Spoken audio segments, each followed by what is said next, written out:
Boa noite a todos.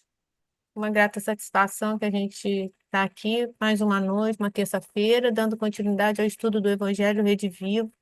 Estamos no finalzinho do Evangelho de Mateus, né? Chegando já nos últimos capítulos. E para a gente dar início, eu vou pedir a Solange que faça a leitura da página inicial e depois o Alvin vai fazer a nossa prece.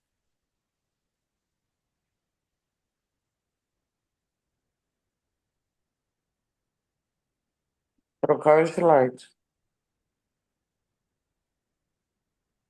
Vai ser do livro Pão Nosso, Alma e Luz, capítulo 36. Vai lá, até o fim.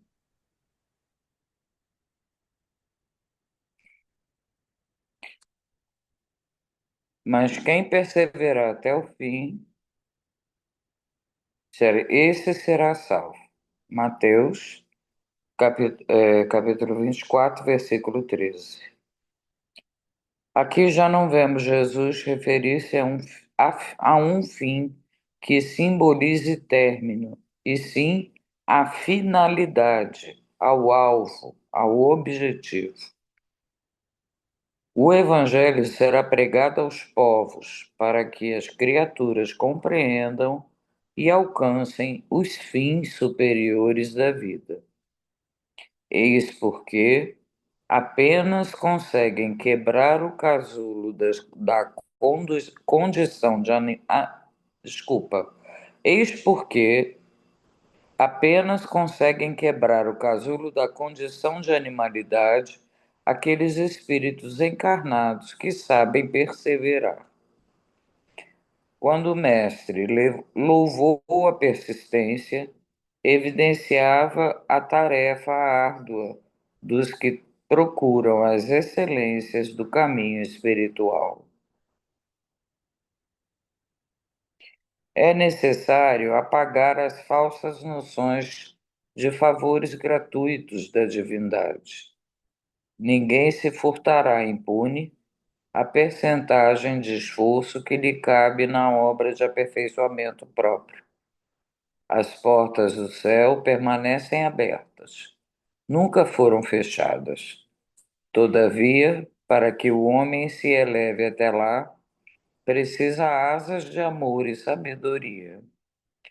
Para isso, concede o Supremo Senhor extensa cópia do material de misericórdia a todas as criaturas, conferindo, entretanto, a cada um o dever de talhá-las. Semelhante tarefa, porém, demanda enorme esforço. A fim de concluí-la, recruta-se a contribuição dos dias e das existências. Muita gente se desanima e prefere estacionar séculos a fio nos labirintos da inferioridade. Todavia, os bons trabalhadores sabem perseverar até atingirem as finalidades divinas do caminho terrestre, continuando em trajetória sublime para a perfeição.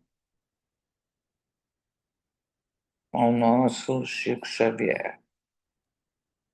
Alvin, você faz a prece? Deus, nosso Pai, Criador do céu e do universo, peço para nossa facilitador Georgia fazer o estudo muito bem feito com os amigos espirituais de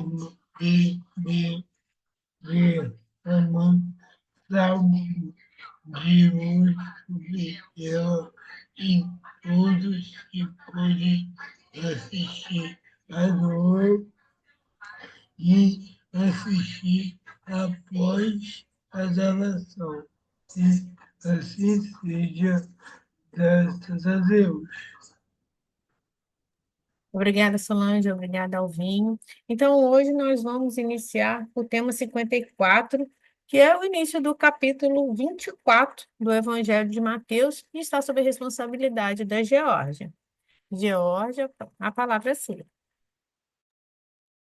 Bom, boa noite a todos. Vamos dar início, então, ao nosso estudo. É um tema bem interessante. Depois que eu comecei a organizar e a pesquisar, eu, assim, comecei a entender muita coisa que até então passava muito despercebido. Então, eu espero que vocês também possam compartilhar desse mesmo entendimento, porque é muito importante, né, para a gente ter esse conhecimento e começar a ver as coisas de uma maneira mais clara. E aí, continuando, como a Márcia falou, o nosso tema 54, ainda falando do advento próximo do reino dos céus, lembrando que advento, né? Deixa eu dar um pouquinho. Lembrando que advento significa chegada, o aparecimento, a vinda, relembrando isso. Então, portanto, quando se fala do advento próximo do reino dos céus, Jesus anuncia que o reino dos céus é um acontecimento que se aproxima. Mas agora vem uma situação nova, né? Até então, do que estávamos estudando. Começam os discursos escatológicos. E esse é o primeiro discurso. Eu já vou explicar o que significa isso. Mas nós vamos encontrar essa passagem lá no capítulo 24 de Mateus, do versículo 1 ao versículo 51, ou seja, é um estudo extenso, né? E quando se fala em discurso escatológico, porque a gente tem essa palavra escatológico, na língua portuguesa, ela pode ter dois significados. Mas logo no próximo slide eu vou estar falando isso para vocês. Eu quero que vocês, aí nesse primeiro slide, vocês percebam o seguinte: o nosso roteiro que fala sobre o discurso escatológico, o primeiro, vai da introdução e o princípio das dores, que pega os versículos de 1 a 14, depois a grande tribulação em Jerusalém, que é do versículo 15 ao 25, reparem que é a sequência, depois do 25, quando termina, vem a vinda do Filho do Homem será manifesta, e a amplitude cósmica desse acontecimento, está no 26 ao 31, a parábola da figueira, 32 a 36, vigiar para não ser surpreendido, 37 a 44, e a parábola do mordomo, 45 a 51. Reparem que alguns itens estão destacados, né? Vocês podem reparar que a introdução e depois o 54.2, o 3, o 4, o 5 e o 6 estão destacados. Por que eu fiz isso? Para que vocês percebam o seguinte: esse capítulo 24 de Mateus, ele abrange 6 assuntos que foram genericamente denominados o princípio das dores. Então, são esses os 6 pontos desse roteiro, né, desse tema 54, que está aí no discurso escatológico 1 de Mateus, capítulo 24, do versículo 1 ao 51, que fala desde do princípio das dores, né, princípio de todas as dores, até terminar lá na parábola do mordomo. E, dando sequência aí, vamos ver o que significa escatologia. Escatologia é assim, é uma palavra, né, da língua portuguesa que pode significar, pode ter o significado de analisar os excrementos humanos, né, as fezes, por exemplo, como está ali coprologia. Então, é um ramo da medicina também, né? Essa coprologia, que fala dos exames laboratoriais dos dejetos humanos, especificamente das fezes. Mas para a gente aqui o significado de escatologia é outro, é o segundo aí que está, né, destacado. Doutrina que se dedica ao estudo das coisas que devem acontecer no final dos tempos, entre parênteses, relativos ao fim do mundo. Claro, né, que essa palavra escatologia vem de uma combinação das palavras gregas escatos, último, logos, discurso, que significa o estudo das últimas coisas. Então, refere-se ao estudo do fim dos tempos, né? E aí a gente tem que entender o seguinte: essa interpretação, ela está muito de acordo com a religião, de acordo com as diferentes denominações religiosas. E o Espiritismo tem uma interpretação diferente que eu acredito que aqui não é desconhecido para ninguém. O que diz o fim dos tempos, o que diz do fim do mundo, na verdade, nós sabemos que é o período de toda essa transformação que a gente vem, né, percebendo no planeta como um todo, para a gente passar para um mundo de regeneração. Mas vamos continuar aí com com o nosso entendimento. Então, para vocês entenderem, esse discurso escatológico é mais conhecido como sermão profético. Profético diz respeito a quê, gente? As profecias, né? E essa palavra escatológico ou escatologia diz respeito à teoria relacionada aos acontecimentos do fim do mundo e do fim da humanidade. Ou seja, esse discurso, sermão profético, ele se refere às últimas coisas que devem acontecer antes e depois da extinção da vida na Terra. Percebam aí, a profecia diz respeito ao que deve acontecer antes e depois da extinção da vida na Terra, né? Tá bem interessante isso daí. E, a título de curiosidade, no Evangelho de Mateus, esse discurso escatológico, ele está dividido em duas partes. Nesse capítulo 24 que nós vamos ver agora, e também no capítulo 25, e bastante versículos também, ó, reparem, do 1 ao 46. Mas essas duas partes também foram registradas por Marcos e Lucas. Então, exceto João, vocês estão vendo que os três evangelistas citaram. E esse sermão profético faz então referência às profecias e aos ensinamentos de que Jesus, né, em geral, que ele estava proferindo, que ele estava passando para o povo, e que são interpretadas literalmente pelas igrejas cristãs de um modo geral, né, importa a denominação, como o fim do mundo. Mas a gente tem que entender que Jesus estava aí informando a respeito de quê? Dos períodos de transformação moral e intelectual que a humanidade terrestre deverá passar. E isso faz parte de todo esse processo evolutivo. Márcia, eu não estou conseguindo ver ninguém, tá? Se você tiver, alguém tiver alguma dúvida, levantar a mão, aí você me avisa. Te Não é aviso, pode dúvida, não. deixar. Eu queria só entender, seriam os períodos de transição, né? Que a gente Sim, teve, do e que primitivo para provas e expiações, e que estamos agora um para mundo de regeneração, né? regeneração, né? E Exatamente, Mas, depois, mais à frente, para Celeste e tal, para etc. eu mundos acho que melhores. eu acho que a Onde gente pode somos fazer felizes. isso né, por dedução, não que Mateus, né, tivesse registrado nisso, isso, né, a gente pode fazer isso, né, Exatamente desta maneira, né? desta maneira, né? Não, eu Porque, sei, mas né, estou falando vendo pela ótica espírita. ótica espírita, isso. Exatamente. Não a questão do fim do mundo como a extinção de. Ai, ele trocou sozinho aqui. Como a extinção de toda a vida e de toda a humanidade, né? Mas o fim do mundo no mundo como a gente conhece, do mundo como a gente, né, percebe das coisas que acontecem. Então, aí nós vamos à primeira parte desse estudo, que é a introdução dele e o princípio das dores, onde Mateus colocou nos versículos de 1 a 14.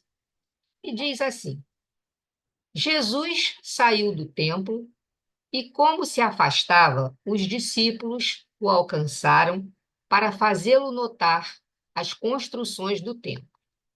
Mas ele respondeu-lhes: Vedes tudo isto?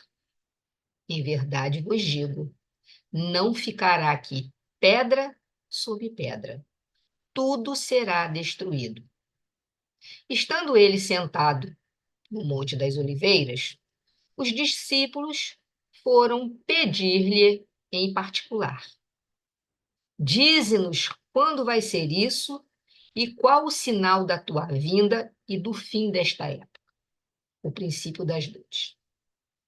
Jesus respondeu: Atenção, para que ninguém vos engane, pois muitos virão em meu nome dizendo: O Cristo sou eu, e enganarão a muitos. À vez de ouvir falar sobre guerras e rumores de guerras. Cuidado para não vos alarmardes. É preciso que estas coisas aconteçam, mas ainda não é o fim.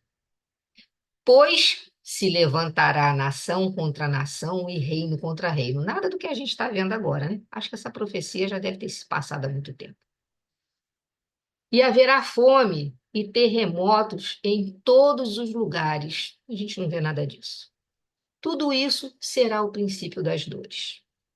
Nesse tempo, vos entregarão à tribulação e vos matarão. E sereis odiados de todos os povos por causa do meu nome. E então muitos sucumbirão e haverá traições e guerras intestinas. Aí eu fiquei curiosa com essa palavra, vamos abrir uma aspas aqui. Guerras intestinas. Intestinas, para mim, né? No caso, até poderia estar escrito errado, se fosse aí a minha interpretação, em relação ao próprio intestino.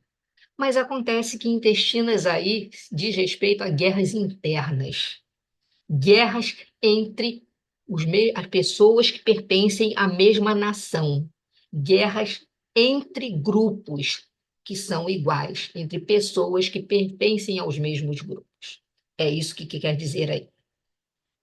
E surgirão falsos profetas em grande número e enganarão a muitos. E pelo crescimento da iniquidade, o amor de muitos esfriará. Aquele, porém, que perseverar até o fim, esse será salvo. E este evangelho do reino será proclamado no mundo inteiro como testemunho para todas as nações. E então virá o fim. Muito bem. Percebam que Jesus inicia a sua profecia, né? Lá, se quiser até eu volto aqui, ó. Ele inicia falando de quê? Da destruição do templo de Jerusalém. E ainda faz um alerta sobre os falsos profetas, os falsos cristos que surgirão. E logo em seguida, falando das lutas antifraternas entre os povos e a fome e catástrofes naturais. Parece até que Jesus está aqui, nesse momento, falando sobre essas coisas para a gente, né? Isso foi falado há mais de 2000 anos atrás, e agora, se ele estivesse aqui fazendo esse discurso, não seria diferente. E que esses... Georgia, Oi, um exemplo dessa guerra intestina é o que acontece na República Democrática do Congo com as guerrilhas. São os próprios congoleses lutando contra eles mesmos, numa guerrilha cruel, sanguinária, né, em que é matar ou morrer. e Essa aí é a você vê, né? lei, Perfeita a sua entre colocação. povos. Perfeita a sua colocação, perfeito o exemplo. Lembrou bem, exatamente porque você teve a oportunidade de, né, vivenciar isso na carne. E, então, é exatamente isso. Isso que são guerras intestinas, né? Que a gente entende assim, que é uma guerra interna mesmo entre povos que são da mesma nacionalidade, do mesmo, né? Do mesmo, assim, da mesma origem. E aí é muito... E aí você vê Jesus falando isso há mais de 2000 anos. As- Jorge, Oi, nós tivemos aqui no Brasil Rio Grande do Sul querendo emancipação, fazendo guerra, os lenços vermelhos e lenços brancos, o Nordeste, né? Que fazendo guerra também querendo separação. Então, nós Ué, tivemos também no Brasil guerras e- intestinas importantes é e que verdade, morreu. é verdade. Isso A aí única Jesus diferença que disse, eu vejo é é de tempo, a de gente, tempo, né? é Nós estamos no atual, né? século XXI e ainda acontecendo isso. É triste para nós, né? Falarmos nisso, né? Numa realidade. Isso que é triste. A É, gente porque parece que caminha passos lentos de lentos. E formiga aí, ó, sem pois é, vontade. sem vontade, né? Como você falou aí, é muito assim, é triste a gente ver isso, porque a gente aqui, a gente está estudando algo que foi escrito por um evangelista há mais de 2000 anos.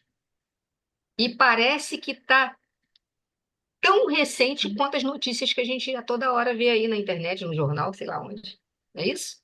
Então, isso que é assim, né? É discurso profético mesmo. É um discurso do que estava para acontecer. Então, todos esses acontecimentos, esses sofrimentos, essas tribulações, né? E afastamento da própria mensagem do Cristo vem acontecendo. Mas, mesmo assim, no final disso tudo, segundo deixou Jesus pelas mãos aí de Mateus, registrado, o evangelho do reino será proclamado no mundo inteiro, para todas as nações, um testemunho para todas as nações, né? Mas Jesus informa a gente, é claro, dos períodos de transformação e intelectual e moral que a humanidade vai ter que passar, que isso não tem jeito, é para fazer parte do processo evolutivo. E aí, né, a gente levando, quando ele vem dizendo assim, por exemplo, lá no versículo 3 que ele diz, né, dize-nos quando vai ser isso, o que Jesus respondeu, olhe para que ninguém vos engane. A gente tem que entender o seguinte, quando a gente olha esses sinais, essas, vamos dizer assim, essas situações que vão acontecer, e a gente é muito fácil de ser enganado, porque tem muitos falsos profetas nos rondando com falsos sinais de espiritualidade, de poder e de autoridade. Então, a única maneira, né, da gente se guardar desses enganos, da gente evitar esses enganos, esses erros, é manter o olhar, a firmeza em Jesus e em suas palavras. E aí a gente não vai, né? Vai estar vigiando e vai estar, de uma certa maneira, se prevenindo da maneira que pode. E quando ele fala, é muito interessante, né? O que eu fui lendo, o que eu fui pesquisando, quando fala de tudo isso será o princípio das dores, esse princípio das dores traz para a gente a ideia de, vamos supor, das dores do parto. Por que que ele usa essa metáfora, das dores, né? Porque o nascimento, ele mostra para a gente que, por exemplo, a mulher passa pelas dores do parto, mas no final ela dá o quê? A luz. Então vem a nova época, vem a transformação, né? Então isso é muito interessante. E aí diz assim no final lá, e então será o fim. Essa profecia de Jesus tem como propósito esses três pontos aí, segundo lá a organizadora lá do Evangelho Redivivo. Assegurar nossos corações de maneira que, quando esses acontecimentos acontecerem, sucederem, não sejamos sobressaltados, não sejamos pegos de surpresa. Confirmar também a nossa fé verificando que assim fora predito, ou seja, que já estava escrito, que já estava, né, já tinha sido falado. E preparar-nos para os acontecimentos. Então, essa profecia de Jesus tem principalmente esses três propósitos: que a gente assegure os corações, para que a gente não seja pego de surpresa, confirmar a nossa fé, sabendo do que aquilo já tinha sido dito que iria acontecer, e nos preparar para os acontecimentos futuros, né? Para aqueles que virão. Aqui estão. Então, tá aí, ó. Lá no versículo 13, ele diz assim: aquele, porém, que perseverar até o fim será salvo.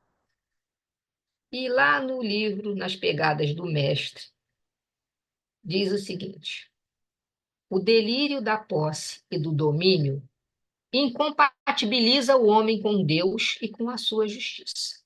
Isso é fácil, né? Não tem compatibilidade. Posse e domínio com Deus e justiça. Não existe compatibilidade. Essas coisas são incompatíveis. O cristão aspira ao bem geral, independentemente de estreitas simpatias, né? Se é simpático ou não. O seu objetivo é servir e não governar os homens. O império a que ele visa é o império de si mesmo, submetendo-se à lei viva de Deus, consoante os ditames de sua consciência, que estão em acordo com o que está escrito na nossa consciência. O domínio a que ele igualmente aspira é o domínio do seu espírito sobre a sua matéria, da sua inteligência e vontade sobre os desejos e arrastamentos de sua natureza inferior. Não quer, em suma, conquistar senão a si próprio. Então, esse é o que diz aquele, porém, que perseverar até o fim será salvo, porque vai ser aquele que vai conquistar a si próprio, aquele que vai dominar, o espírito vai ter domínio sobre a matéria, não ao contrário, a inteligência vai dominar sobre os desejos de natureza inferior. Isso que esse último versículo aí está dizendo, né? Esse penúltimo, que vai até o 14. E aí eu trouxe aqui para a gente, lá da Gênesis, capítulo 17, para a gente também, para ajudar, né, o nosso estudo, né, para acrescentar informação, o item 20 diz assim: a faculdade de pressentir as coisas, Jesus estava profetizando, né? Ele estava discursando sobre o que iria acontecer. Então, essa faculdade de pressentir as coisas que vêm ainda, né, por vindouras, é um dos atributos da alma e se explica pela teoria da presciência. Presciência é um conhecimento prévio dos acontecimentos, das pessoas, dos fatos. Jesus possuía essa presciência, né? Essa faculdade de pressentir as coisas, como todos os outros, como todos nós, porém em grau eminente, em grau elevado, né? O item 21 diz assim: tanto mais assim havia de dar-se com Jesus. A visão espiritual permanente nele, assim como a penetração do pensamento, havia de mostrar-lhe as circunstâncias e as épocas, e a época fatal. Pela mesma razão, podia prever a ruína do templo, a de Jerusalém, as desgraças que se iam abater sobre seus habitantes e a dispersão dos judeus.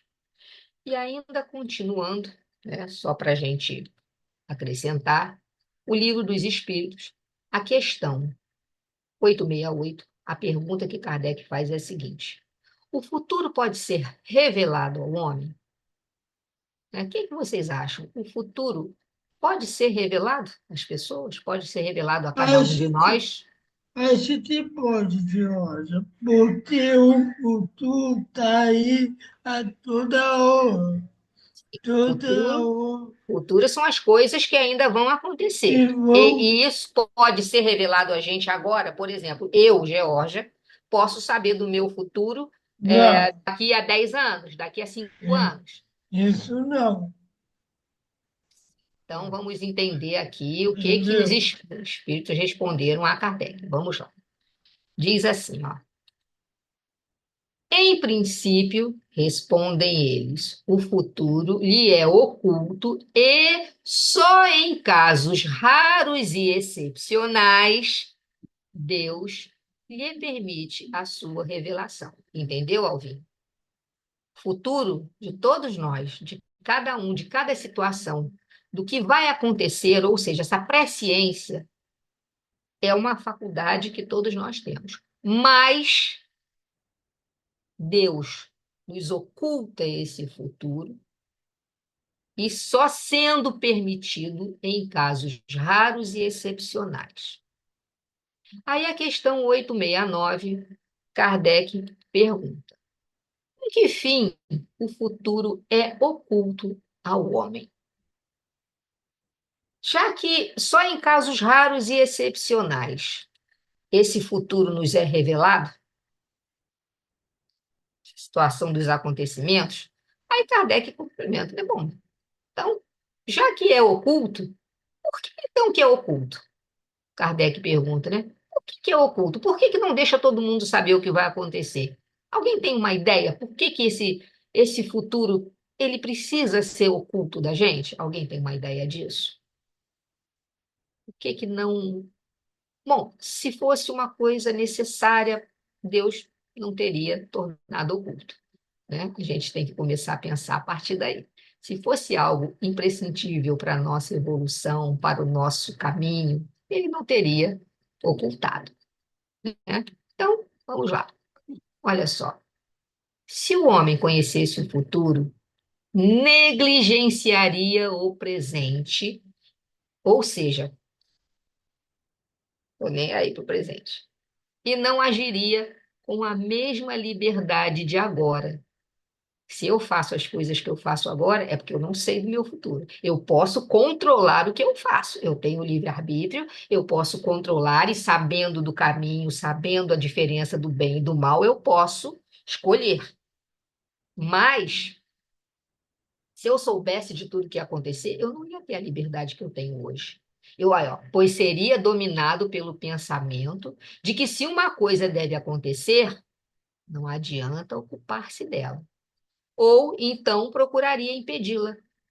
Então, se eu tivesse esse conhecimento, eu procuraria impedir de alguma maneira. Ah, mas isso não acontece nunca. Isso pode acontecer, mas não pela nossa vontade. Isso é pela vontade de Deus. Se algo que está para acontecer precisa ser impedido por algum motivo, Deus vai arrumar uma maneira da gente estar sendo revelado para a gente para que aquilo não aconteça. Mas caso contrário, o que tem que acontecer vai acontecer. Então, Deus não quis que assim fosse, a fim de que cada um pudesse concorrer para a realização das coisas, ou seja, trabalhar mesmo daquelas a que desejaria opor-se, mesmo aquilo que não é do meu agrado, mas vai acontecer. Assim é que tu mesmo, sem o saber, quase sempre prepara os acontecimentos que sobrevirão no curso da tua vida.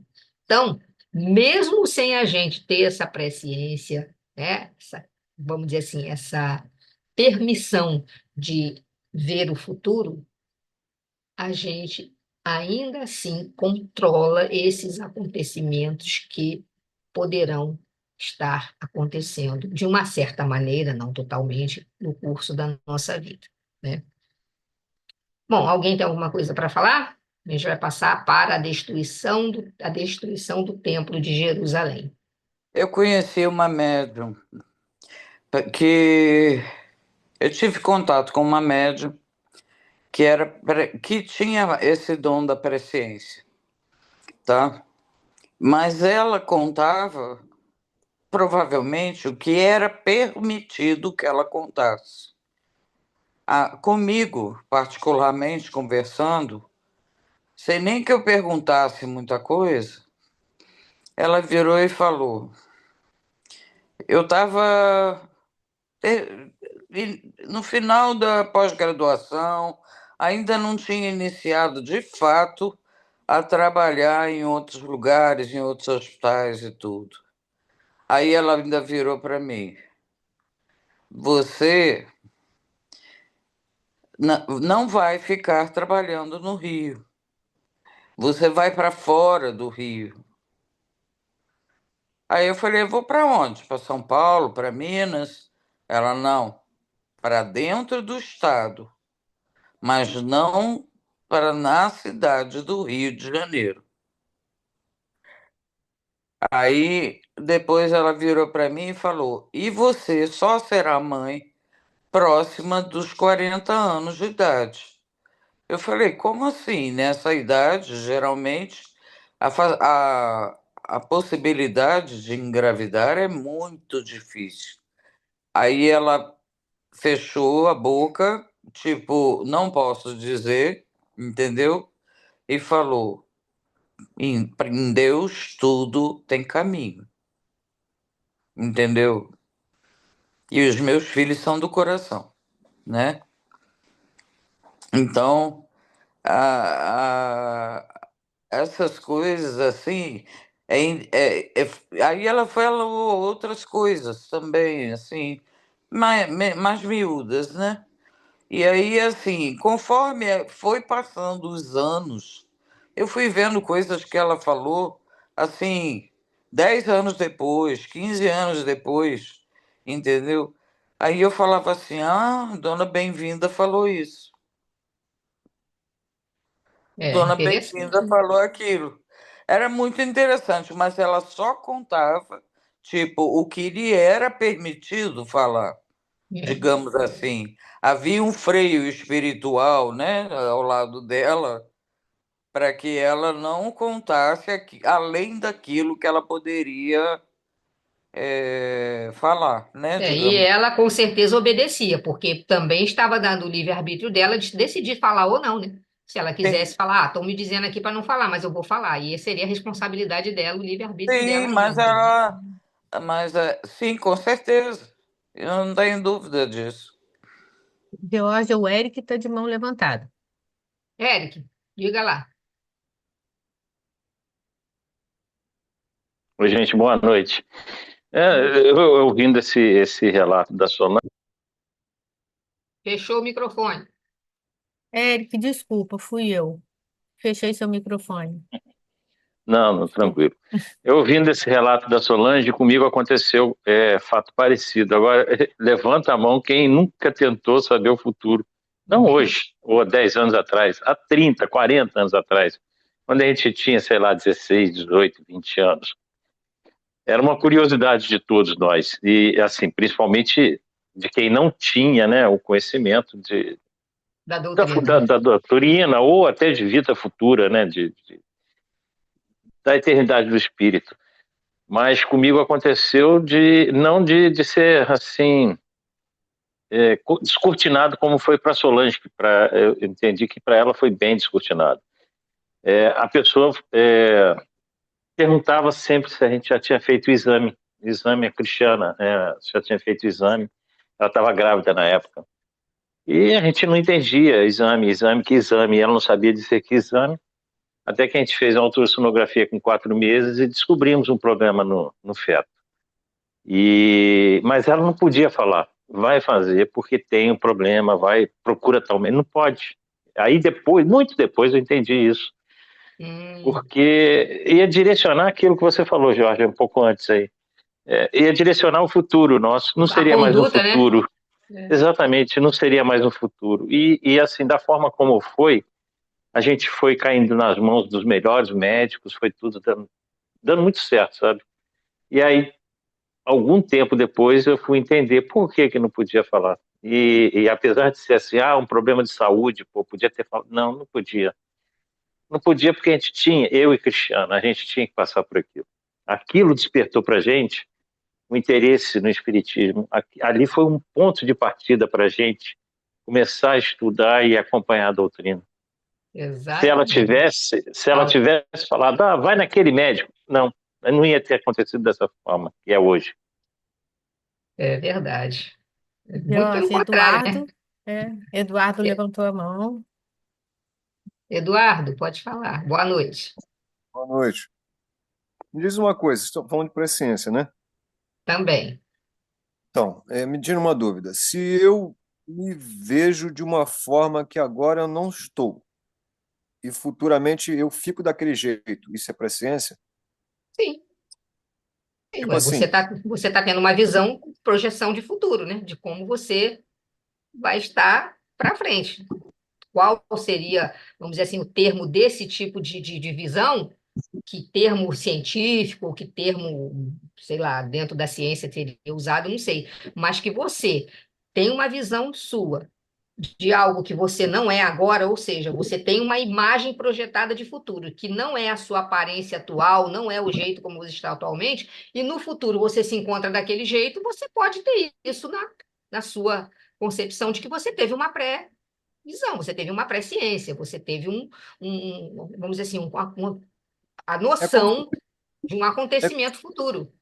então, é como se tivesse assim, sonhando, mas não aparece imagem. Eu não sei explicar como é. Tipo assim, no dia que eu me acidentei, eu já sofri um acidente uma vez. No dia que eu, antes de eu me acidentar, eu estava num carro com um colega, me veio uma coisa na cabeça, como se eu estivesse sonhando acordado. Mas, Acordado. mas não tinha imagem. É isso que é engraçado. Eu não consigo entender como é que aquilo aconteceu e eu vi uma coisa sem ter imagem.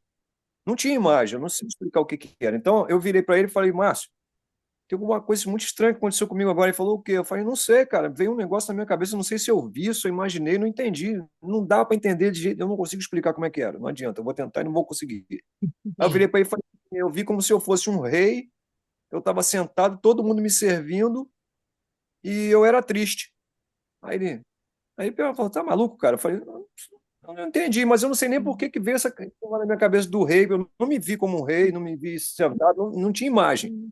Mas na cabeça eu falei para Eduardo, ele, é, a gente só tem que prestar atenção numa questão. De repente, você não estava vendo o futuro, você estava tendo algum Tá vendo insight de passado. uma vida anterior, Isso que eu ia né? falar De uma agora. ou de muitas anterior. A gente tem que tomar, né? Porque às vezes a gente confunde um pouquinho que pode ter sido uma reminiscência que você teve. então, Pode Exatamente. Você ser? teve um flash de uma vida Né? não, anterior, onde você de repente realmente foi Espera algum. aí, Márcia, espera aí. te contar. Nesse acidente, ele teve a fratura de coluna cervical e teve que colocar um ferro cravado no crânio, preso nos ombros, e ficou como se fosse uma coroa, tá? Porque eu ouvi e fui tratá-lo em casa, e todo mundo fazendo tudo para ele, porque ele estava com o pescoço quebrado. Então foi Eu nessa tive, existência mesmo, né, Solange? É, eu tive só que você teve você fez um paralelo aí, né, de uma situação de um acidente, como É, você ficaria com um rei, como você falou, você mesmo não consegue definir o que você sentiu, o que você viu, mas assim, na tua a, concepção i- era isso. a ideia me veio muito clara, mas não tinha imagem. E Tanto que eu foi abri a antes boca, do acidente acontecer. foi antes. Aí eu falei com ele, falei, Márcio, olha, eu era como se fosse um rei, todo mundo me servia, mas era triste. Aí ele falou assim, como assim, cara? Eu falei, não sei. Não... Ele falou, você viu isso? Eu falei, não, não tinha imagem. Eu falei, como é que você viu isso aí? Eu falei, não sei, eu não sabia explicar. você não- Aí no mesmo dia eu capotei de carro com ele, quebrei o pescoço. Aí botei esse aparelho que chama Coroa de Cristo. O nome do Ó, aparelho, o nome do Ah, aparelho chama sim. Coroa. Aí, quer dizer, eu ó, botei a coroa, fiquei aqui em casa sentado quase 3 meses, todo mundo me servindo e com certeza eu não estava feliz, né? com Eu falei assim, certeza. mas para que que veio isso? O que me perturba é para que isso não me serviu de Ó, nada? não Em corre termos, né? atrás Agora dessa para você resposta, hoje não, que é não tem, né? difícil, hein? Essa resposta é difícil, hein, Eduardo? Para Deixa você isso hoje pode quieto. não ter significado, É, não ter serventia, mas no futuro você pode entender o significado vamos dizer assim, dessa, uma espécie de uma premonição, né? De algo que Então, você, numa fração de segundos antes do acidente, você presenciou. porque É, às vezes me vem essas coisas, assim, eu estava lá internado, lá em Volta Redonda, me veio na cabeça assim, eu vou embora para casa porque minha mãe vai precisar de mim. Eu cheguei aqui na segunda-feira, na quarta-feira minha mãe teve um AVC. Quer dizer, um AVC isquêmico, graças a não. Deus foi, Uhum. inverteu e tal, mas foi exatamente o que eu pensei. Eu falei, eu tenho que ir embora, que a minha mãe vai precisar de mim. Assim, tipo, sentindo que aconteceu alguma coisa ruim, mas eu não sabia. Eu falei assim, isso é paranoia minha, que eu tô aqui parado há muito tempo. Eu botei o pé aqui, aconteceu. Aí, quer né? dizer, o que me É perturba é esse interessante. negócio. Acontece, mas eu não sei direito o que vai ser, então para que Olha, que eu veio? assim, É. eu posso assim, com muito pouco tempo, né, de espírita que eu sou, eu posso até te dar uma orientação. Eu acho que você deveria estudar cada vez mais a doutrina. Você deveria estar assim mais envolvido que você puder, porque eu acho que o teu caminho é por aí, entendeu? Porque às vezes, para você, a intuição é mais forte do que para algumas pessoas, né? Porque, por É exemplo, tem verdade. gente que tem uma intuição quando tipo um aviso, ó, não passa por Intuitivo. aquele caminho. Às vezes a gente fica em dúvida com alguma coisa, mas a gente não tem essa certeza. Para você não, bateu aquilo assim, vai embora porque sua mãe vai precisar de você. É como se fosse um recado telegrafado. Tá aí, ó. Entendeu? Então a tua intuição é muito forte. Eu acho que para você, dentro da doutrina espírita, tu vai encontrar um caminho legal. Eduardo, se você puder dar uma lida no capítulo 16 de A Gênese, é um capítulo sobre a teoria da presciência, até para você conseguir separar o que pode ser intuição e o que pode ser a presciência, Presciência, é. não é? Porque aí você dá uma, você tem essa visão e a gente está à disposição também para qualquer dúvida, tá? Para tirar Muito sua, interessante. Muito tá? interessante. Alvinho, você quer falar alguma Ah, coisa, Alvinho? isso, o Álvaro está com a mão levantada. Então, a mãe, ela sentiu que eu ia sofrer um acidente. Eu estava na casa da minha avó, eu saí em um domingo à noite para ir em um bar, ali na tela esquina da minha avó, aonde tem aquele prédio novo, sabe? Eu, Sim. de, eu dei apenas a, a areia. Você derrapou na De, areia? Você derrapou na areia? Você estava de quê? De moto? tava de moto. Sozinho? Não, tava nada um. Ah, sim. Você derrapou de moto na garupa ali na esquina da casa da sua avó, na Aí, areia. aí eu fui ali para Unimed, voltei para casa, cheio de dor. Aí no outro dia fui para lá, internei de novo para fazer um Os exames. procedimento. Eu tive que limpar toda a areia do meu joelho para depois eu voltar a andar como eu era antes.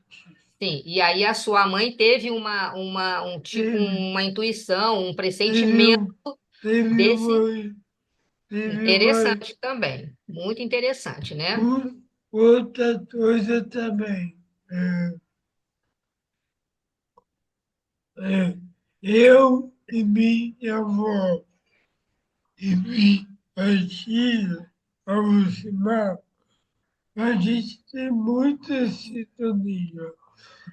Eu senti a minha avó fez uma cirurgia.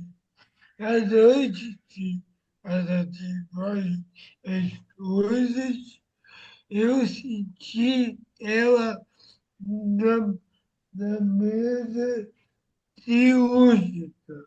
Eu lembro Eu, que você comentou isso com a gente. Eu me lembro disso. eu Que você fiquei estava assim. bem preocupado com ela porque você É, estava, né, tendo essa sensação dela na se, cirurgia. se eu fosse mami para voltar em casa, eu já tinha deitada no sofá. Eu estava lá. Sim. Aí todo meu pai chegou, me botou aqui na mesa E e conversou com você, né? começou para mim já ter, eu já tenho uma outra visão. Isso, mas Isso, aí você já isso, estava sentindo alguma coisa isso, acontecendo. isso já tem a ver com o nosso espiritismo. Tem, e tem a ver com o nosso assunto aqui também, né? Que a gente está falando sobre essa situação de algumas, no caso de Jesus, claro, e, né? A gente não tem como medir, não tem como comparar, e, mas que algumas pessoas também têm essas intuições, essas percepções, e isso é fato. E às vezes pela afinidade mesmo, né? Mãe, um filho, né? Você com a sua avó, pela ligação que vocês têm, isso é muito interessante. Marcelo, e, tá com o microfone aberto? Você quer falar alguma coisa? Não, não, tá aberto por engano. Ah, tá. Pensei que você quisesse falar alguma coisa. Então vamos lá. Dando continuidade já ao nosso assunto, né? A gente vai falar então quando Jesus falou lá da destruição do Templo de Jerusalém.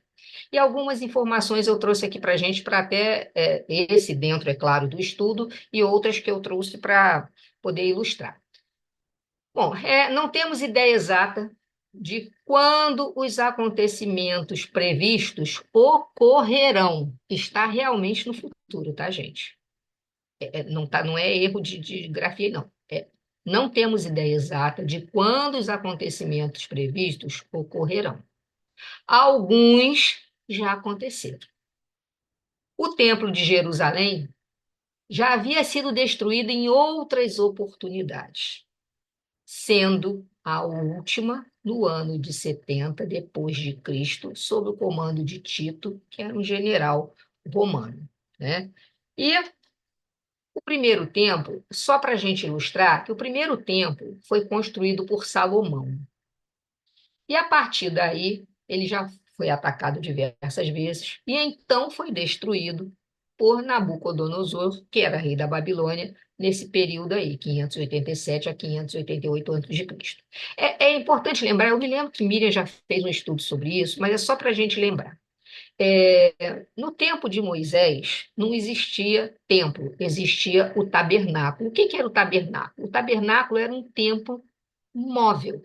Como o povo, né, estava no deserto e ficaram 40 anos no deserto, eles viviam se mudando. Então, é, esse primeiro tabernáculo, que na verdade é exatamente isso, um templo móvel, porque ele se deslocava com esse povo pelo deserto, ele foi projetado, recebido por Moisés lá no Monte Sinai. Né? Moisés, então, com a ajuda, é claro, dos artesãos, né, que foram preparados, foi construído esse tabernáculo. E esse tabernáculo era o local onde ficava a Arca da Aliança. O que que era essa Arca da Aliança? Era um baú sagrado onde estava lá guardado, segundo o Antigo Testamento, onde estava guardado as tábuas, né? Onde estavam guardadas as tábuas dos Dez Mandamentos e outros objetos também sagrados. Então, ficava a Arca Sagrada com esse baú, que era essa Arca da Aliança, que era esse baú, nesse tabernáculo.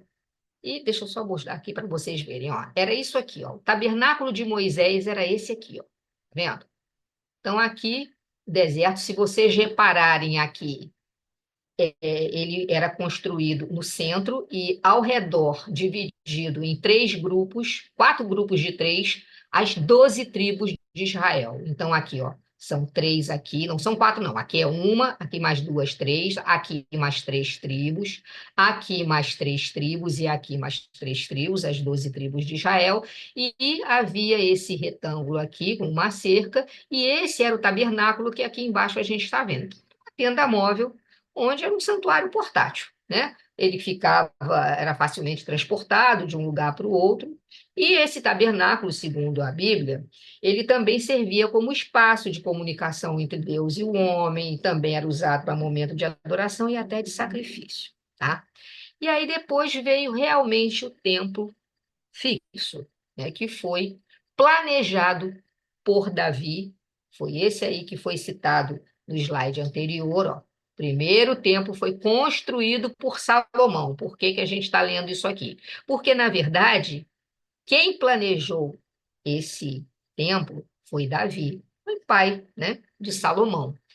Mas Deus não permitiu que Davi construísse, segundo as Escrituras, porque Davi foi um homem que derramou muito sangue, porque foi um homem de guerra.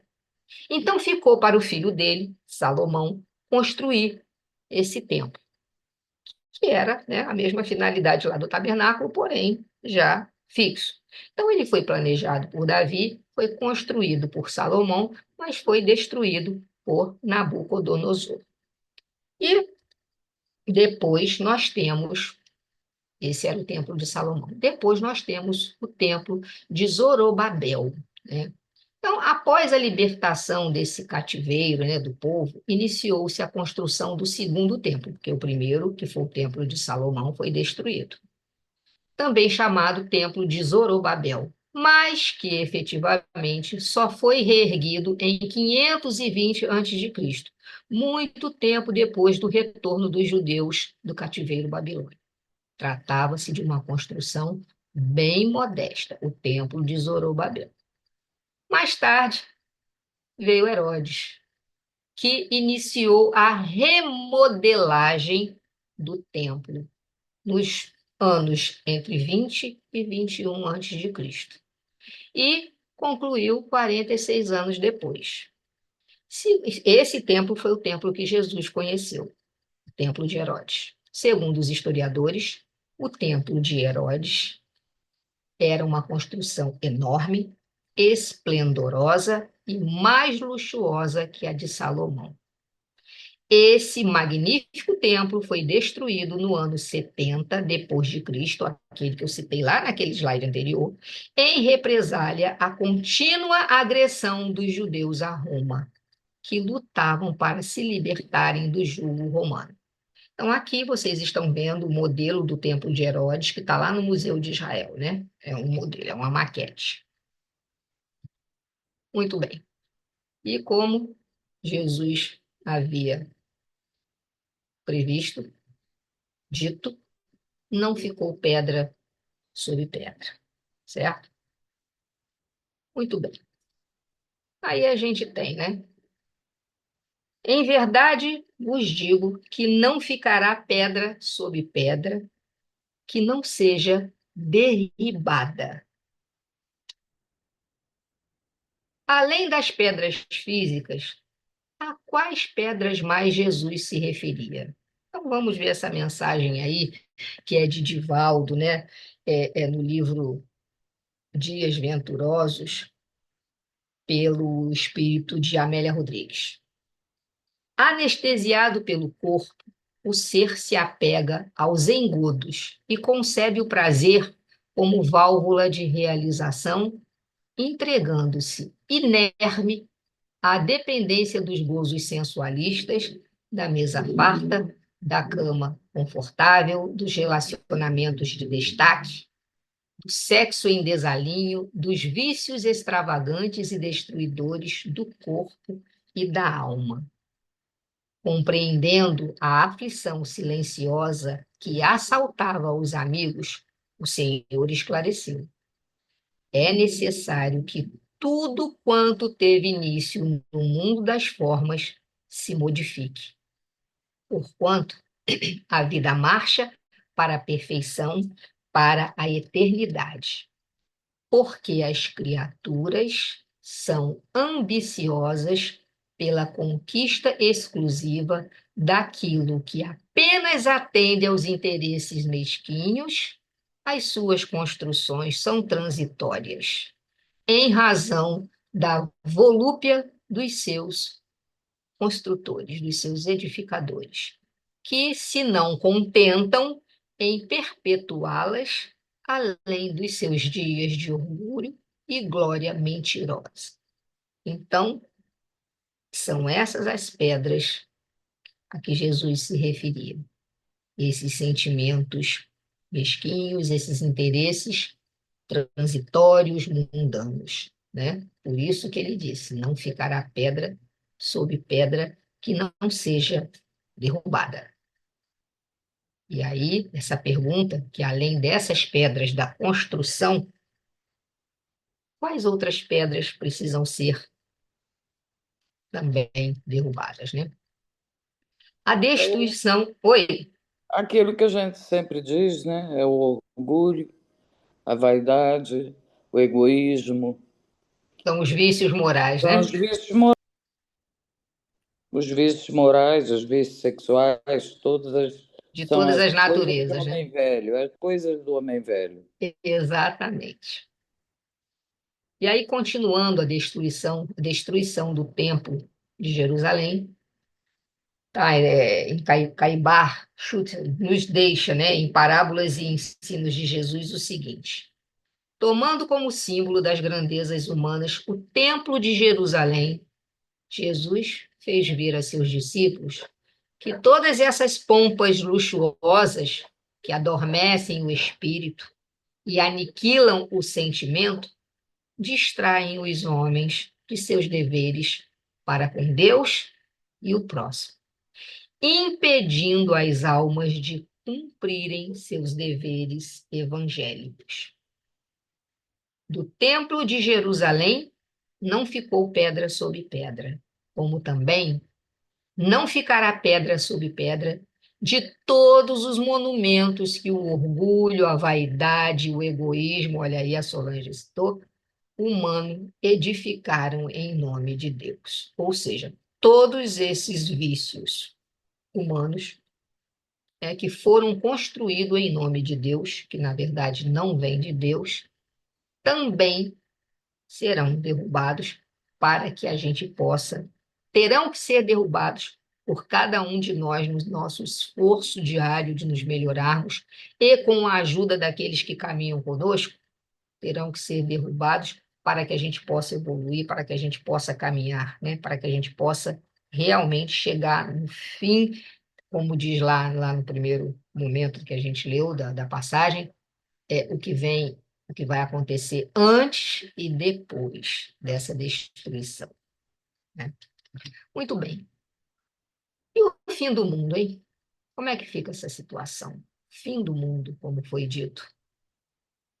Um ponto que merece ser destacado é o fato de alguns representantes das diferentes igrejas cristãs acreditarem, foi que eu disse lá no início, a interpretação que a religião dá, a leitura que se faz, o ângulo que se enxerga o que está sendo colocado, de que a previsão de Jesus se refere ao fim do mundo e acrescentam a informação de que antes do fim haverá o retorno de Jesus. E os cristãos utilizam a palavra grega parousia, cujo significado etimológico é presença, quando se referem à segunda vinda do Cristo entre nós. Muito bem. Parousia, né, religião no cristianismo primitivo, regresso de Cristo aguardado como próximo. Também a proximidade de um segundo advento do Messias em glória, de acordo com a crença dos cristãos primitivos. Então, essa parousia que a gente já vai ouvir falar, né, do retorno de Cristo, conforme tem na Escritura, e a interpretação espírita é esse retorno, né, esse regresso, ou seja, a segunda vinda do Cristo entre nós. Que Cristo teve aqui uma única vez, encarnado. Inclusive, já discutimos sobre isso. Não reencarnado, encarnado, porque foi a primeira vez que Jesus encarnou no planeta Terra. E aí, aqui, nesse trecho, a interpretação que se dá é para a sua segunda vinda, né? Então, vamos lá. Para o Espiritismo, os acontecimentos são sinais dos tempos, que indicam um ou mais períodos de significativas mudanças. Já tivemos vários períodos de intensas mudanças no planeta que duraram milhões, bilhões de anos. São os ditos éons, mas a gente não vai entrar nessa discussão aqui. Mas períodos de significativa mudança na estrutura geológica do planeta e também no aperfeiçoamento da inteligência e da moralidade de seus habitantes. Olha o caminho que a gente está seguindo aí, de um planeta de provas e expiações para um planeta de regeneração. Com certeza, isso vai implicar em quê? Implicará em quê? em mudanças não só na estrutura geológica do planeta, porque vamos dizer assim, os novos moradores, né, aqueles que irão habitar essa época, terão que pegar um planeta melhor.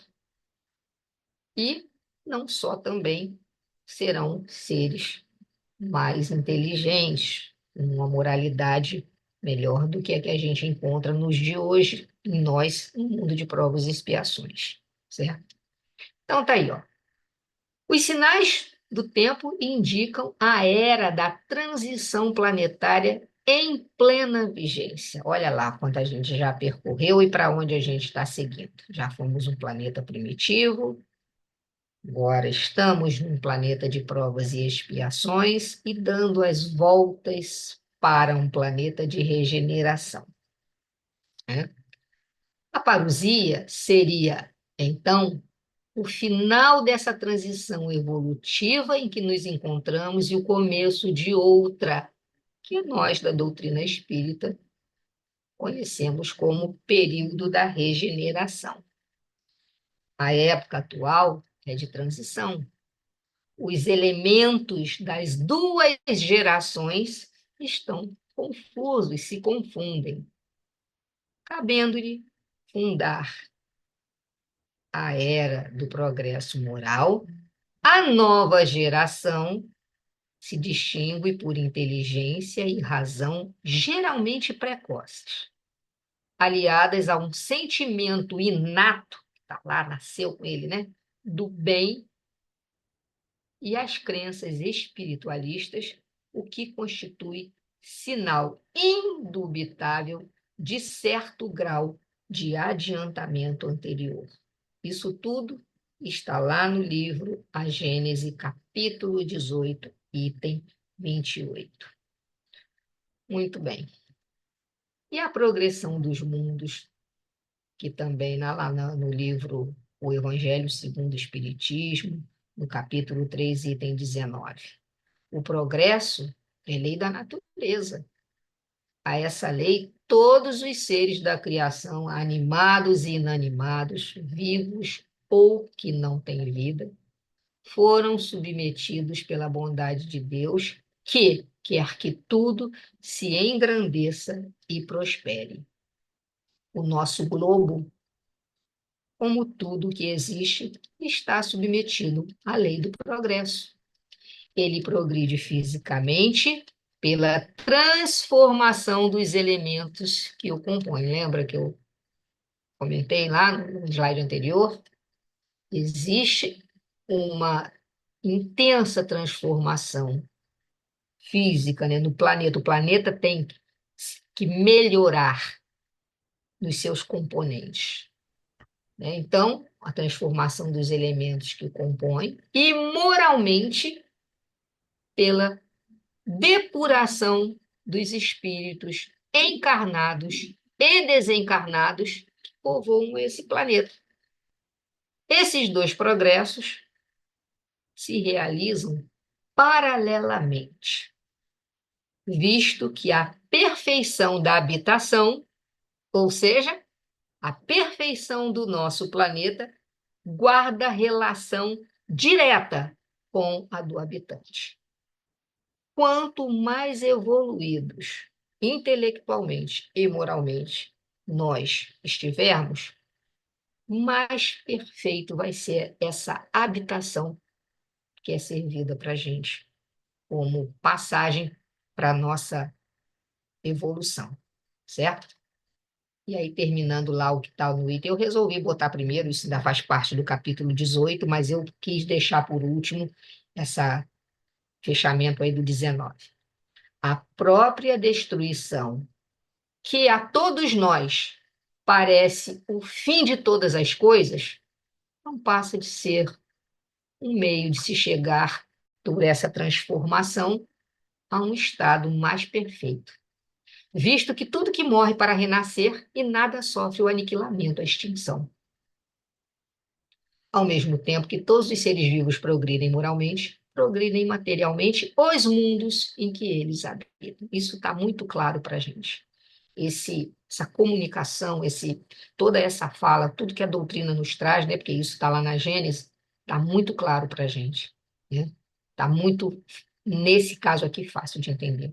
Quanto mais a gente progride intelectualmente e moralmente, a gente a gente consegue fazer com que esse ambiente que a gente vive, que a gente mora, que a gente faz uso para a nossa reencarnação, também progrida, também melhore, né? Então, algo que tem que acontecer paralelamente. Por isso que diz, esses dois progressos, o progresso do planeta e o progresso dos espíritos encarnados e desencarnados, tem que trabalhar paralelamente, porque o mundo melhor requer habitantes melhores. Habitantes melhores proporcionam um mundo melhor, tem um mundo melhor, ou seja, é algo de mão dupla, né? Tem uma estreita relação aí entre os dois. Então, nós temos, né, moralmente, a humanidade progride pelo desenvolvimento da inteligência e do senso moral, à medida que vai abrandando os seus costumes, os maus costumes, principalmente. Ao mesmo tempo que o melhoramento do globo se opera sob a ação das forças materiais. Os homens concorrem para isso pelos esforços da sua inteligência. Claro, melhorando intelectualmente e moralmente, eu vou fazer de tudo para que eu consiga, vamos dizer assim, melhorar, sanear as regiões insalubres, tornando mais fácil as comunicações e mais produtiva a Terra ainda, a continuação lá da Gênesis. Então, a nossa inteligência aliada ao nosso senso de bem, de certo, daquilo que precisa ser feito, vai trabalhar em conjunto para que eu consiga sanear, consiga resolver as questões cada vez mais urgentes desse planeta de provas e expiações, né? Por exemplo, a Márcia aí no início deu o exemplo da questão da guerra do Congo, que são os próprios congoleses que se degladiam e numa luta sangrenta. Com certeza ali tem mentes brilhantes, inteligências capazes de desenvolver estratégias e mecanismos para invadir isso, aquilo, outro. Se essa inteligência tivesse associado à moral diretamente, poderia estar, muito pelo contrário, promovendo o melhoramento daquela região, saneando as regiões insalubres, promovendo para aquele povo condições dignas para se viver. Mas precisa primeiro melhorar moralmente, né? A gente sabe disso. E aí nós temos, né, a pergunta 737 do Livro dos Espíritos. Com que fim? Olha uma pergunta interessante, justamente para o assunto que a gente está desenvolvendo. A gente está falando daquilo que Jesus disse dos acontecimentos futuros. E daí, ó, com que fim fere Deus? Porque são acontecimentos que, lendo, né, ao pé da letra, interpretando ao pé da letra, é destruição. Não se pensa em transformação, né? A gente sabe muito bem, é uma lei da física, da química, de Lavoisier, na natureza nada se cria, nada se perde, tudo se transforma. Então, aquilo que a gente considera destruição, na verdade, é um processo de transformação. Isso é ciência, não precisa estar olhando a doutrina espírita para entender isso. Isso está escrito nos livros de química, nos livros de ciência. Na natureza, nada se cria, nada se perde, tudo se transforma. Então, todas as coisas, todos os elementos vão sofrendo as transformações e, né, para quê? Para a mudança, para algo novo que vem. Mas se a gente olhar ao pé da letra, se a gente ler ao pé da letra, interpretando somente a palavra, sem conhecimento nem científico, nem conhecimento da doutrina, a gente vai se perguntar, né? Com que fim fere Deus a humanidade por meio desses flagelos destruidores? Para que Deus proporciona isso, então, para seus filhos, né? Porque somos filhos de Deus, então, pô, meu pai lá do céu está destruindo tudo, a casa que eu moro. Pois é. E aí os espíritos responderam: para fazê-la progredir mais depressa. Ou seja, para que a humanidade perceba nesses flagelos destruidores a oportunidade, já que não percebeu antes, de uma maneira mais suave, a necessidade de mudar, de ajudar, vamos dizer assim, de agir para o bem.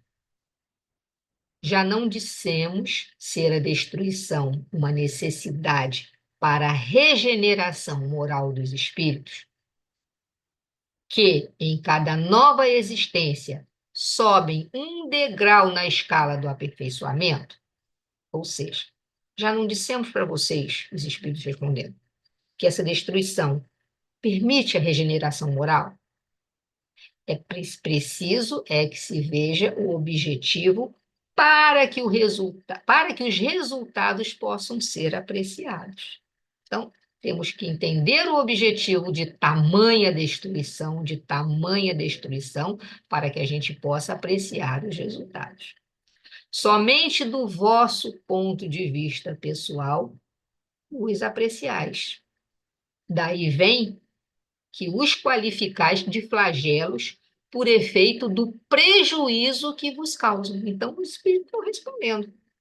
Como a gente vê aquilo só pela nossa lente, a gente aprecia aquela destruição que a gente considera destruição só com a nossa lente, com o nosso parco conhecimento, aí a gente acaba qualificando aquilo como flagelo pelos prejuízos que a gente está vendo. Está derrubando tudo. Pedra sobre pedra não vai ficar, né? Vai cair tudo.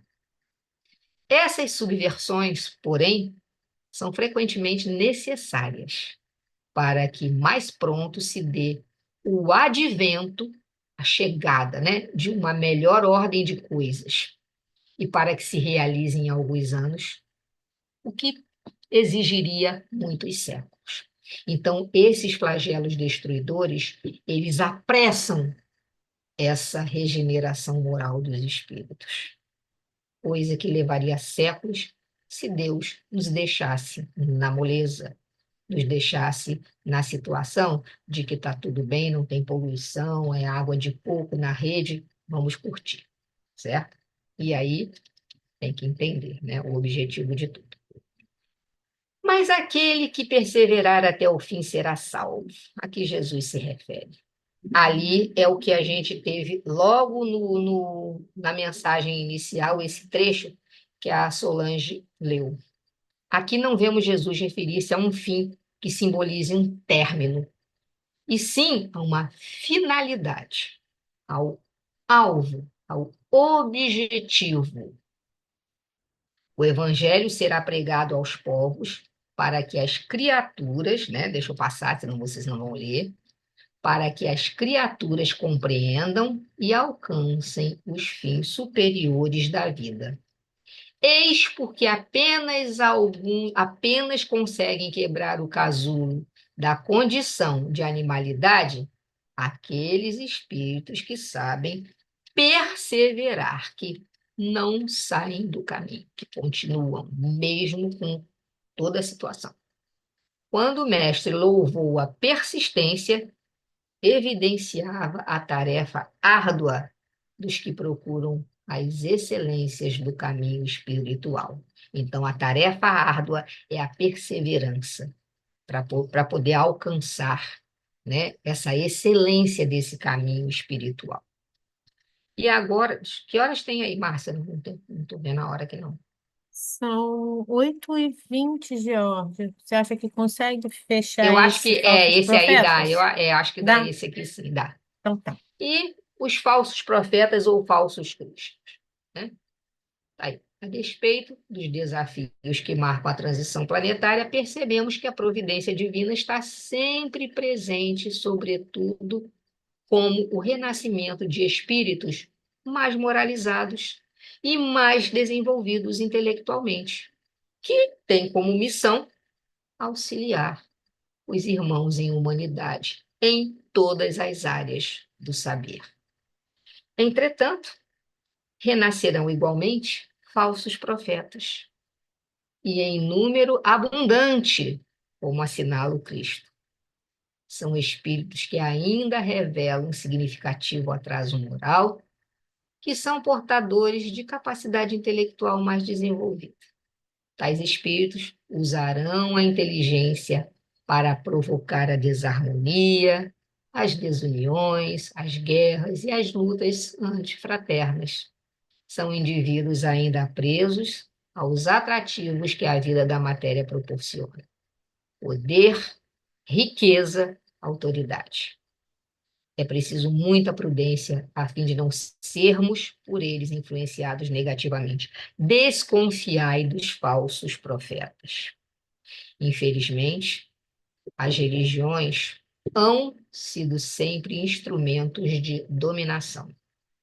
O papel de profeta atentado às ambições secundárias e tem-se visto surgir uma multidão de pretensos reveladores ou messias, que, valendo do prestígio desse nome, né, exploram a credulidade em proveito do seu orgulho, da sua ganância ou da sua indolência, achando mais cômodo viver à custa dos iludidos. Está lá na Gênese também, né? O livro A Gênese, na introdução. E como reconhecer o falso profeta? O disfarce dos falsos profetas está lá em Mateus 7,15. Capítulo 7, versículo 15. Tem o intuito de enganar até os eleitos, pois, trajados como ovelhas, mascaram o lobo rapaz, que é o lobo voraz que os caracteriza. Isto é evidência registrada em todas as épocas e textos da antiguidade. Está lá em Deuteronômio, em Jeremias, né? Como também lá no Evangelho segundo o Espiritismo diz assim: perguntareis sem dúvida como se pode reconhecê-los, como se pode reconhecer esse falso profeta. A vez de concluir que o verdadeiro missionário de Deus tem de justificar a missão de que ele está investido pela sua superioridade, pelas suas virtudes, pela sua grandeza, pelo resultado e pela influência moralizadora de suas obras. Está aí como que a gente identifica um verdadeiro profeta, um verdadeiro Messias, né? Acho que ainda dá para a gente. Então, olha só para comentar aqui. Quando Jesus recomenda que a gente desconfie desses falsos profetas, essa recomendação é útil em qualquer época, mas principalmente nessa época que a gente se encontra, que é a época da transição planetária, porque está preparando essa transformação da humanidade. E aí nós temos, né, aquele monte de curiosos, de ambiciosos, que se levantam como se fossem o Cristo, como se fossem os verdadeiros reformadores de tudo isso. Então é contra esses que a gente tem que estar atento. E aí a gente tem a questão do caráter, das virtudes, das inteligências. A gente tem que ver se esses que se intitulam os reformadores, se eles se mostram abaixo do papel com que eles estão se apresentando, né? Ou então o personagem que eles estão lá representando, dizendo que são. E daí não vai passar de um embusteiro, de um farsante, né, de baixa categoria. Então tá aí, ó, os falsos profetas e os falsos cristos. Falso profeta não é somente aquele que perturba o serviço da fé religiosa. Sempre que negamos a execução fiel dos nossos deveres, nós somos mistificadores diante da lei divina, que nos emprestou os dons da terra em favor, isso aí, tá, gente? Está no Evangelho por Emmanuel, que nos emprestou os dons da terra em favor do aprimoramento de nós mesmos. Então, ó, falso profeta não é somente aquele que perturba o serviço da fé religiosa, não. toda vez que olvidamos, esquecemos as nossas obrigações de solidariedade para com os nossos semelhantes, que prejudicamos o serviço que nos cabe atender, que fugimos aos nossos testemunhos de humildade, fazemos orgulhosos, né? Prepotentes, que oprimimos as criaturas inferiores, nós somos falsos profetas do ideal superior que abraçamos como Cristo. Dito aí por comentários às cartas universais e ao Apocalipse, no item 130, falando de falsos profetas. E aí a gente ia passar para a grande tribulação de Jerusalém, mas pela hora, creio eu, que já chegamos no ponto. Terminamos esses 8:26. Acho que não vale a pena a gente entrar nesse não, porque vai ter que ser lido a semana que vem de novo. Georgia, muito obrigada. E, gente, né, o capítulo não acabou, o tema da Geórgia, além desse tema aí, né, ainda tem É grande. mais 4, se eu não me engano, né, já? 3 ou 4, É, né? Além desse daí. é. Então, a gente vai dar continuidade na semana que vem. Se alguém quiser fazer algum comentário, ainda temos 4 Ainda temos tempo. minutinhos, né? Fique à vontade.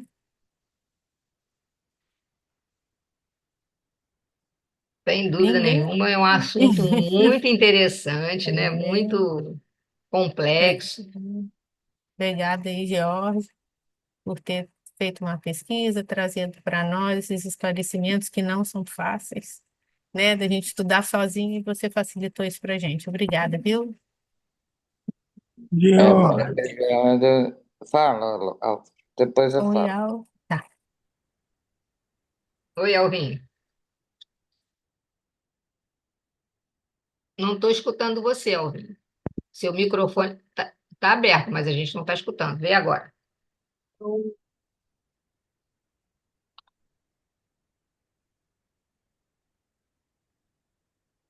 Alguém está ouvindo, gente? O Alvin? Não, não Não, estamos te ouvindo, Alvim. Enquanto você arruma o microfone, quando, Solange, você quer. oi, oi, Alvim oi. voltou. É um assunto muito complexo. Eu Sim. eu estava meio perdido, mas depois Você eu achou? me Ah, achei. que bom. Mas é muito interessante saber É. sobre Muito a interessante, verdade. Solange, é um único pedido, se for possível. Vocês têm os PDFs do um, 2, 3 e 4, não tem? O no- do do Evangelho Redivivo. estudo. Isso. Solange, entra no site da Federação Espírita, coloca Evangelho Redivivo, tem todos eles ali. Ah, Todos, então Baixa tá. aí, todos os tudo em assuntos. PDF. Se É, você aí, tiver dificuldade, você fala, mas está tudo ali, tá? Tá, quando tá, você entrar no site da FEB, você tem que ir em estudo, em downloads Estudo. e depois Isso, estudos. Aí vai isso. aparecer o Evangelho Redivivo, lá você clica em Evangelho Redivivo. Aí vai Aí, aparecer baixa tantos todos. livros, você pode baixar os livros em PDF, os 4 livros, A são 4 ou 5, obra básica, as cinco, e né? as 5, são 5, né? A gente está no é, 2. Como tem todos os slides que são De divididos em tudo. turma. Turma um, turma 2, turma 3, turma 4, turma Todo o 5. material está lá. Todo o material. tá bom. Tá ótimo. Tá? A gente vai Tá alterando. A bom. gente, conforme a gente vai fazendo o estudo, a gente Eu altera, sei, altera no vocês sentido, né? acrescentam, Te A vocês gente usa, né? acrescenta. Alguma Isso, base. isso, ilustra, explica Isso. melhor e a gente vai encaixa fazendo isso. outras coisas. Isso, Então, Isso. exatamente. é Mas outra coisa que eu estava o texto perdendo. original tá lá, com essa capa aqui, tudo direitinho, tá, Sim, É, Solange? não, exatamente. o primeiro eu comprei, eu tenho. Todos O, estão lá. Todos estão lá. Todos os sim, livros em PDF, todos. o que eu estava achando, pensando com meus botões aqui, né? Quando a gente falou das catástrofes, né? Elas não apenas aceleram o desenvolvimento dos seres humanos, elas também aceleram o desenvolvimento do planeta, do que está em planeta. Sim, evolução sim, junto É, conosco. sim, sim, porque com é tudo uma certeza. transformação, né? Tudo é uma transformação. Temos que não, a forma física do planeta também está se modificando. Ela Sim, não Sim, vai ela progride, né? ficar como está a vida, como nós conhecemos. exatamente. Isso. Tanto é que quando a Tá gente bom. fala que os mundos superiores têm elementos químicos que nós não Não conhecemos, temos. que nós não temos acesso, né? Inúmeros, né? Inúmeros Exatamente. aspectos. Inúmeras. Meninos e meninas, Só isso. então a gente chegou, né, no final do nosso estudo da noite, agradecendo a todos aqueles que participaram aqui conosco. Nós vamos fazer então a nossa prece final e eu vou fazer a prece final hoje para a gente, tá bom? Então vamos agradecer a Deus pela oportunidade de estarmos aqui reunidos nessa noite, buscando abrir nossos laços de compreensão em estudos que não são simples para nós, mas que juntos a gente consegue estar aqui discutindo e conseguindo compreender um pouco melhor que a mensagem do Cristo esteja em nós, nos atos da nossa vida, nos nossos pensamentos, para que possamos ser mais um disseminador da mensagem do nosso Mestre. Por graças a Deus. Graças a Deus. Boa Boa noite a noite, todos. minha gente. Fiquem com Boa noite, até Deus. amanhã. Até amanhã. Amanhã, amanhã Boa sou eu noite. de novo. Ai, Jesus. É George em dose dupla. E é. Tchau, gente. Tchau. Tchau, Tchau. tchau.